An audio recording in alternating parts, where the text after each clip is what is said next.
Patrick, and I'm a student at the University of Utah. Today, I want to talk to you all about weather. Weather is probably the easiest natural phenomenon. That is, something that happens that you can see with your eyes to look at on Earth. Think about any time it rains or it snows, or there's lots of clouds up high in the sky, or down low, the ground. Think about when it's super sunny. Any other types of weather you can think of? These are all great examples of weather. Rain, snow, wind, frost, fog, sunshine, cloudy, humid, stormy, hail, mist, and lightning are all great examples of weather. There are different forms of weather that we can see with our eyes. Scientists study weather to tell if it's going to be sunny or cloudy this week, or if we need to wear a jacket or not. Scientists also study weather to tell us what will happen in an area's climate, or the weather that will normally happen there in the future. This is how we know that an area is going to get hotter or colder 50 years from now. Now, you may be asking yourself, why does weather occur? Is it because of clouds? Is it because of wind? Is it because of water? There are lots of reasons that weather occurs. So, a lot of what you guess is probably something that causes weather. But, do you know what a big part of weather is?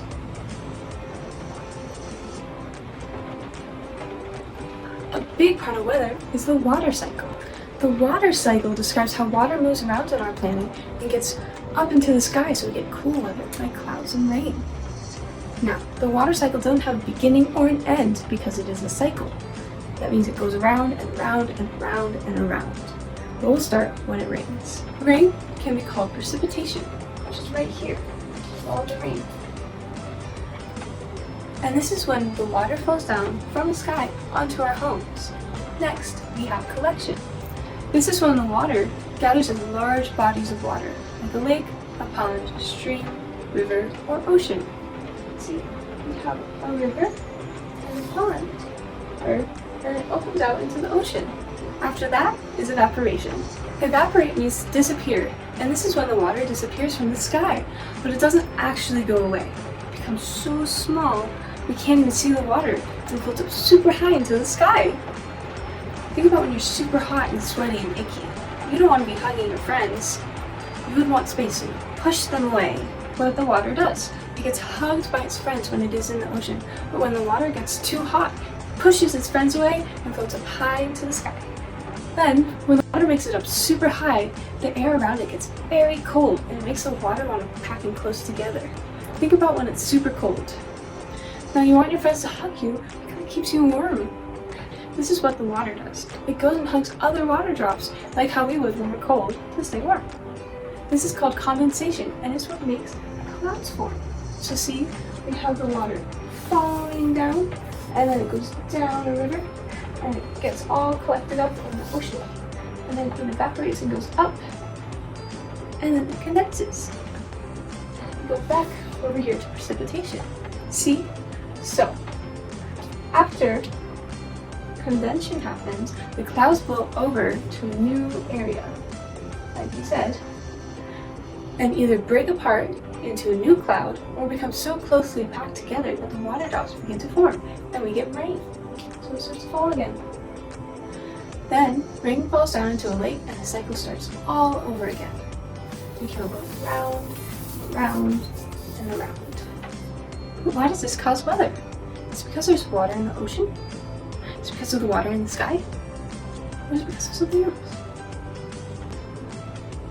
Remember how we made lots of clouds form out of water? Well, this causes weather, as a lot of weather comes from clouds. So, if you can think of any weather that comes from clouds, such as rain, hail, and snow, you're thinking of weather that is caused by the water cycle.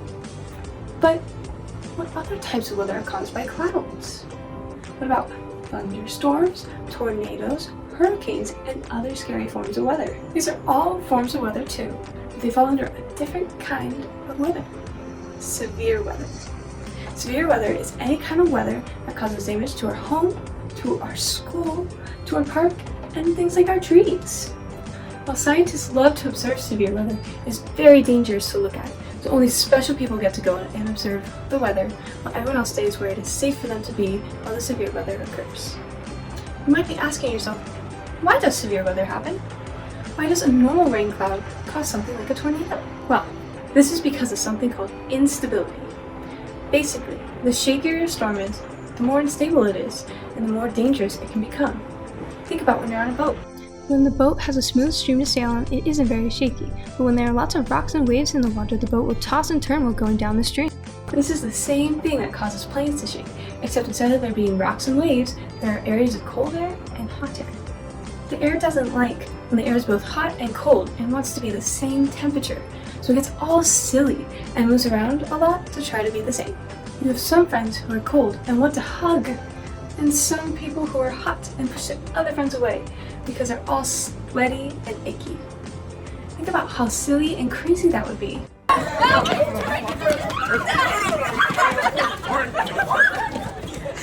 That was so silly. But how does this cause severe weather? Let's look at some severe weather and see how this happens. First, we need to think about the water cycle. Remember how the water was rising up into the sky? Well, when water is rising, it has to be hot for it to float. Now, remember the rain? Remember, for the rain to get close together, it needs to be cold. Well, when you mix the two, you see shakiness, or instability. And this is what happens with the boat. This instability causes the air to move around a lot more than it normally would, and you end up with something like a tornado. Let's have some of our own fun. Let's make our own tornadoes. What we're going to need is 2 2-liter bottles, some duct tape, some glitter, if you want to use glitter, and water. Pour some glitter into one of the bottles, then add water to the bottle, filling it almost to the top.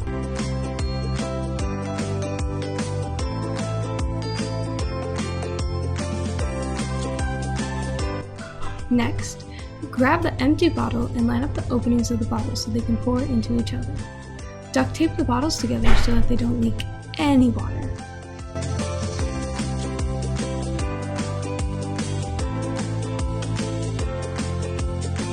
Finally, flip your bottle over and shake it in a circular motion.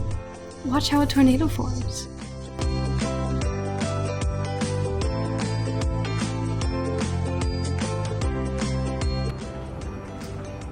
Think to yourself, what made the tornado form? See if the tornado would form if you didn't shake the bottle. Making the bottle all shaky, or maybe leaving the bottle alone, cause a tornado. You can try to manipulate the water in all sorts of ways to see what crazy stuff would happen. I hope you learned a lot about weather and are excited to try some of your own experiments at home. Have fun, everyone!